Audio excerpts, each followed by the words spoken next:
पटना में 5 दिनों तक कार्यक्रम करने वाले बाबा बागेश्वर का बिहार दौरा समाप्त हो गया। जाते हुए बाबा ने कहा, आज जा रहे हैं लेकिन जल्दी ही वापस आएंगे। बिहार में बहुत आनंद आया।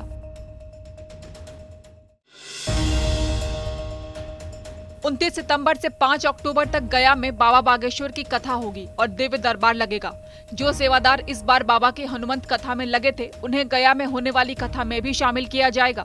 साथ ही बाबा ने कथा के दौरान कहा कि अगली बार बिहार आएंगे तो 2 दिनों तक दिव्य दरबार लगाएंगे।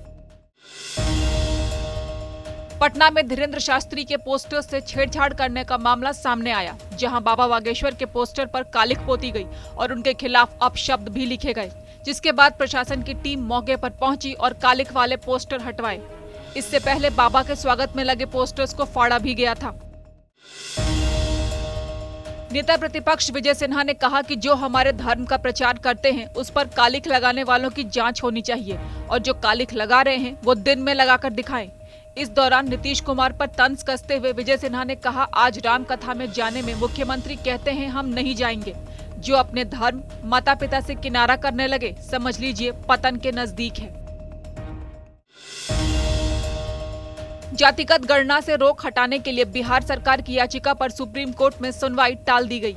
दरअसल मामले की सुनवाई करने वाली बेंच से संजय करोल ने खुद को अलग कर लिया, जिसके बाद सीजीआई की नई बेंच तय करेगी कि इस मामले पर सुनवाई कब होगी। जेडीयू से बगावत करके राष्ट्रीय लोक जनता दल नाम की नई पार्टी बनाने वाले उपेंद्र कुशवाहा को केंद्र सरकार ने जेड कैटेगरी की सुरक्षा देने का फैसला किया। आईबी की रिपोर्ट के बाद गृह मंत्रालय ने यह फैसला लिया और कुशवाहा की सुरक्षा बढ़ा दी गई। इसके बाद उपेंद्र कुशवाहा की सुरक्षा में 33 सुरक्षा गार्ड तैनात रहेंगे। बीजेपी नेता सुशील मोदी सासाराम पहुंचे, जहां सांप्रदायिक हिंसा मामले में गिरफ्तार पूर्व बीजेपी विधायक जवाहर प्रसाद से उन्होंने मुलाकात की। इस दौरान उन्होंने बिहार सरकार पर हमला करते हुए कहा कि नीतीश कुमार, जेडीयू और आरजेडी के लोग एक प्लानिंग के तहत बीजेपी के लोगों को दंगा मामले में फंसा रहे हैं और बीजेपी को बदनाम करने की साजिश रची जा रही है, जिसमें खुद सीएम शामिल हैं।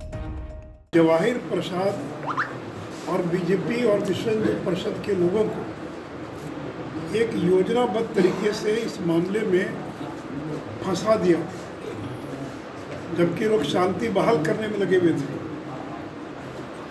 जो लोग शांति बहाल करने में लगे थे उन्हीं लोगों के झूठे मुकदमे में फंसा दिया। और जिन लोगों पर यह आरोप है कि उन्होंने बयान दिया, मैं नाम नहीं बताना चाहूँगा, लेकिन उन लोगों से मेरी बातचीत हुई तो सादे कागज पर हस्ताक्षर करा लिया गया लोगों से, ब्लैंक पेपर पर, और बाद में उसमें मनगढ़ंत तरीके से सारी चीज़ों को टाइप कर लिया गया। आरजेडी नेता मृत्युंजय तिवारी ने कहा, देश बीजेपी के कानून से नहीं चलेगा। धर्मगुरु का काम है धर्म का प्रचार करना, राजनीति का एजेंडा चलाना नहीं। साथ ही कर्नाटक चुनाव को लेकर बीजेपी पर तंज कसते हुए तिवारी ने कहा, बजरंग बली नाराज हो गए, जिसके बाद उनके गदा के प्रहार से बीजेपी हार गई।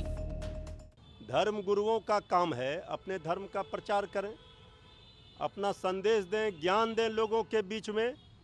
अब कोई अगर किसी राजनीतिक दल का एजेंडा सेट करने लगे तो ये तो फिर कर्नाटका चुनाव का परिणाम सबके सामने है। भगवान बजरंगबली नाराज होकर के गदा से प्रहार ऐसा बीजेपी पर कर दिया कि बीजेपी कर्नाटका चुनाव बुरी तरह से हार गई।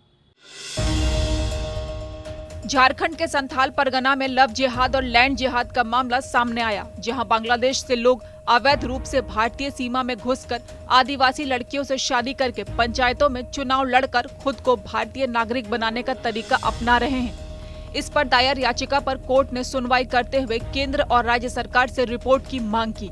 वहीं वकील राजीव कुमार ने बताया, कुछ सालों से झारखंड के केवल साहिबगंज जिले में 43 अवैध मदरसे स्थापित हुए हैं, जहां से आतंकी गतिविधियों को संचालित किया जाता है।